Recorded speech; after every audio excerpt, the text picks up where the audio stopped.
Hey everybody, welcome. I'm so glad you're here.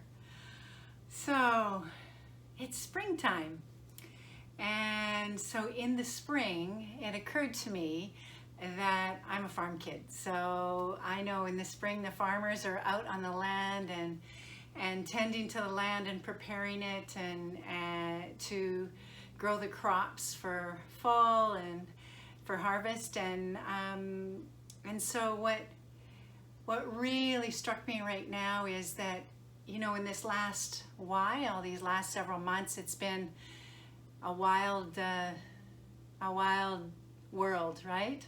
With everything going on, and that can be just in our lives in general, right? And so, but it's spring. And so it's time to move out into the world a bit more, which we're doing. It's time to plant, to take those seeds that we've gathered from this sort of hibernation, this time indoors, and to plant those seeds out in the world, right, in our garden.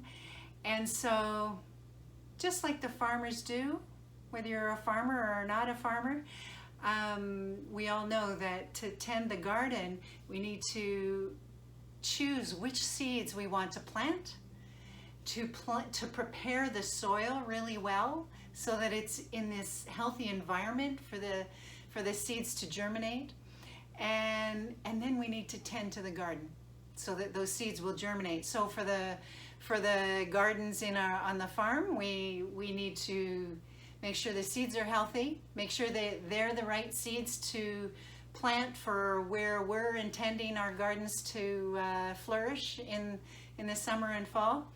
And so we need to know that we're not planting corn if we really want potatoes to grow.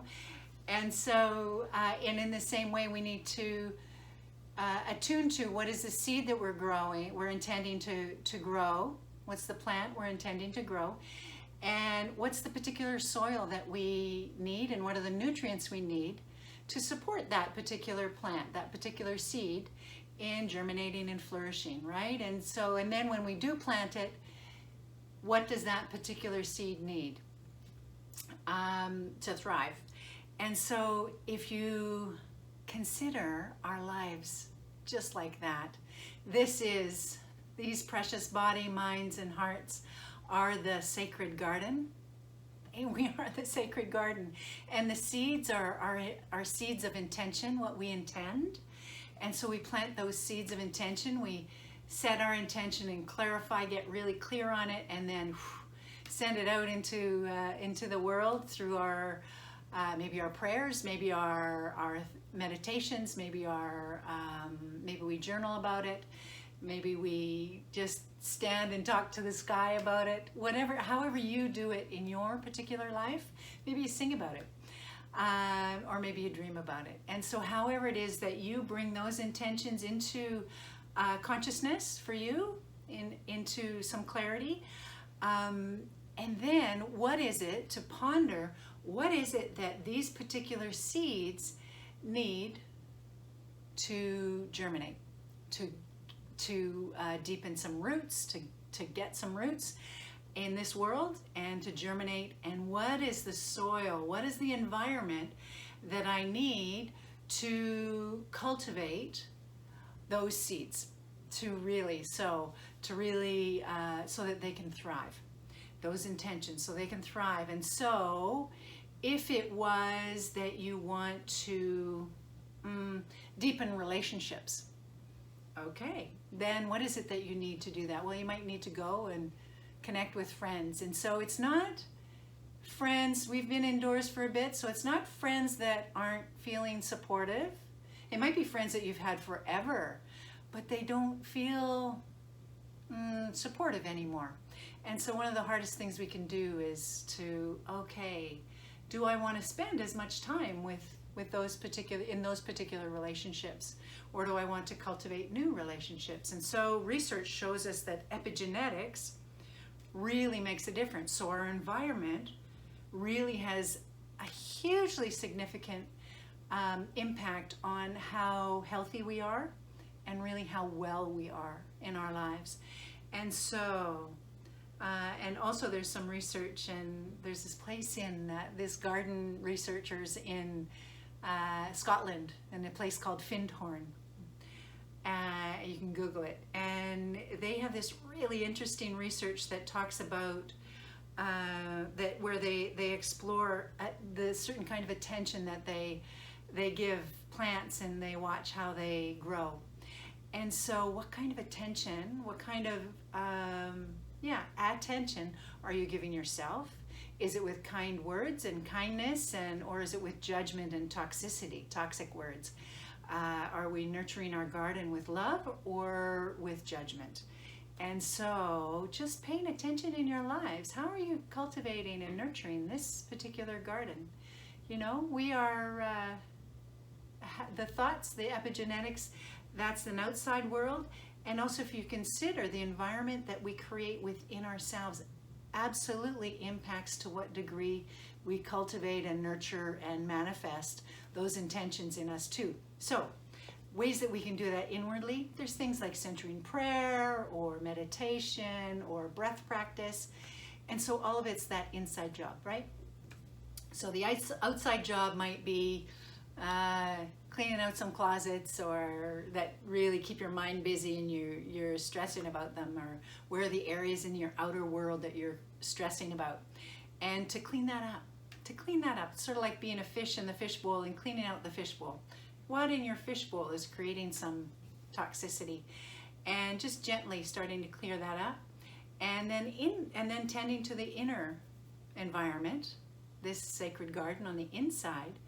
And where's the toxicity there? Is it the thoughts? Is it are we getting caught in anger or strong emotions? Okay, how do we deal with that? And maybe we get some external support to transform that. And maybe we just turn towards them with kindness and see what happens also. So it can be, you choose what works for you. What I would suggest is that practicing being present will always help. It always will help, in my perspective and in my experience. And so let's do that. Will you do that with me? Will you come with me into just a brief breath practice? And so bring your attention. You can gaze down at the ground, bring your spine really long. You can lay on the floor too if you like. And just breathe here as best you can. It doesn't have to, your hands don't have to be anywhere fancy. They can be on your lap if you like, or on your knees if you like. Whatever feels comfortable for you. It helps if you have a long spine so that you're not turned over. It's hard to breathe here, and this is your power center. We want to elongate here. And so just breathing here in this moment, tending to this sacred garden that is you. Breathing together here. Relax the tongue, maybe away from the teeth. Just let it float in your mouth, just away from your teeth a little bit even. Breathing here. So we're bringing mindfulness into our day.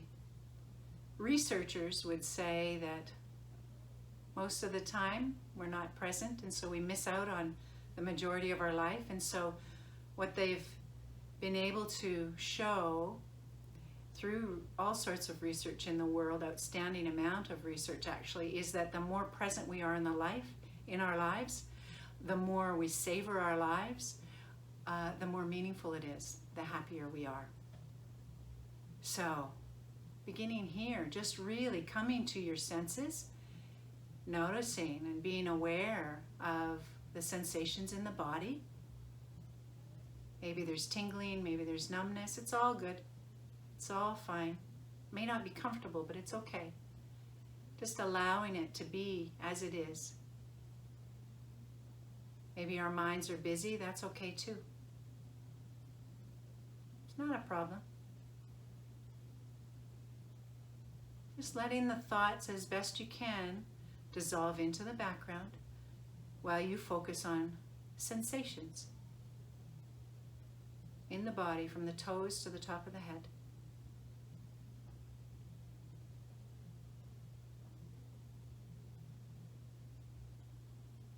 You are tending this sacred garden that is you.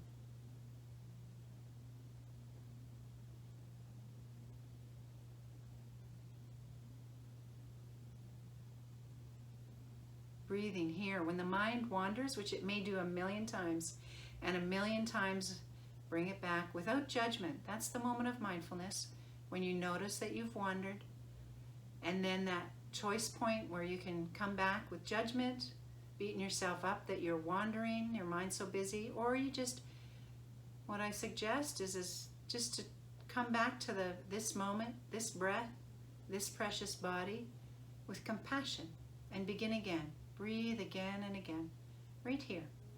The mind wanders and you come back. You're training the mind to be, the brain to be here. The mind wanders. You're training it to be here. This helps us to be present in our lives more often than not. And then we don't miss that beautiful tree that is blossoming, the one we walk by every day. Or maybe that child that is trying to get your attention in subtle ways.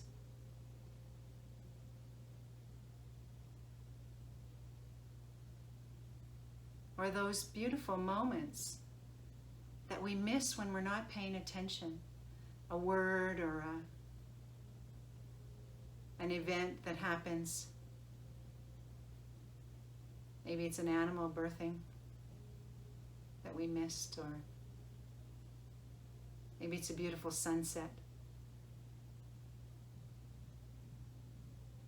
Or maybe it's a delicious meal that we gulped down and we didn't eat, we didn't taste it. We just were inhaling it. So putting the fork down between each bite, helping us to savor it. Breathe in the aroma. Use all of your senses, just like right now. As if you're eating your favorite meal. You're noticing right now any aroma that's wafting through, any sensation, any sound, which is a vibration wafting through. You're bringing kind attention to this sacred garden that is you. Just for these few moments. Turning towards yourself as an act of kindness towards yourself. Giving yourself the attention that you give everyone else all day. Really gifting yourself with that same loving attention and care. Allow the shoulders to relax. Feel the breath. Fill the chest and the belly if that's possible. If it's not a problem. Breathe as best you can. If you're able to bring it lower into the belly, fantastic. If not, one step at a time. So rather than the breath being vertical, rather than the shoulders rising up and down, see if you can expand the belly and chest. Just right here, in this moment, tending to your garden, your own personal garden.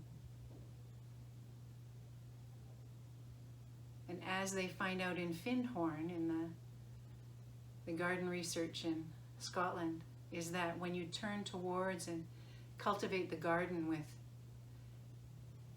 loving attention,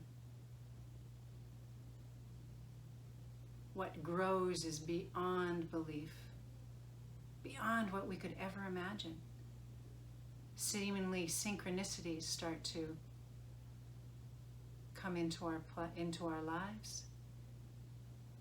The right person in that moment that you needed information from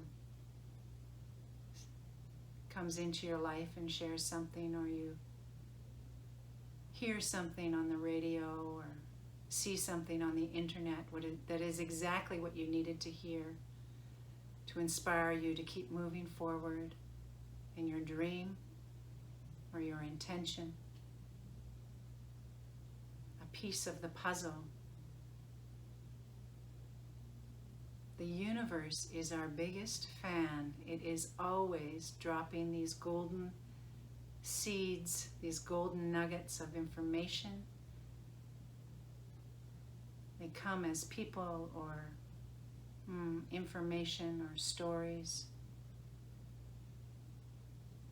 Or maybe it's a beautiful sunset or the sound of a child's laughter that just opens your heart, and that seed drops into your heart and germinates and cultivates, is exactly the fertilizer that intention needed to grow and germinate. We get out of our own way, we get out of our head and savor what is right in front of us. And a whole number of unforeseen incidents and events and information can just seemingly accidentally come into place. These great synchronicities guiding us one step at a time. So just breathing here with kind attention towards yourself, breathing here together. Even if it feels like you're breathing here alone, I'm here. We're all here together, cultivating these incredible sacred gardens. Take a deep breath in through the nose. Deep breath out through the mouth. Gently lift your gaze. Receive the world around you. Notice the colors and the shapes and the textures. Maybe give your body a stretch. You maybe give your spine a stretch. And so, I'm so glad you were here with me. I'll see you next time.